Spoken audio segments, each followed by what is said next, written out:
ഇന്ന് മെയ് 19 മണ്ണാർക്കാട് പോത്തോഴിക്കാവ് ഭഗവതി ക്ഷേത്രത്തിൽ താലപ്പൊലി മഹോത്സവമാണ്. നമ്മുടെ തട്ടകത്തിലെ അമ്പലം ആയതുകൊണ്ട് തന്നെ നേരത്തെ തന്നെ അമ്പലത്തിലേക്ക് പോയി.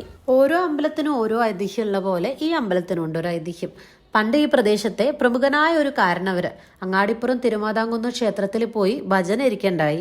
അദ്ദേഹത്തിന്റെ ഭക്തിയിൽ പ്രസാദിച്ച ഭഗവതി അദ്ദേഹത്തിന്റെ കൂടെ പോരുകയും ചെയ്തു. അതാണ് അതിന്റെ വിശ്വാസം. അങ്ങനെ ആവാഹിച്ച ആ ചൈതന്യത്തെ അദ്ദേഹം ഈ പ്രദേശത്ത് പ്രതിഷ്ഠിച്ചു. ഈ സമയത്ത് ഈ അമ്പലത്തിലുള്ള ഒരു പ്രധാന വഴിപാടാണ് വെറ്റിലയേറ്.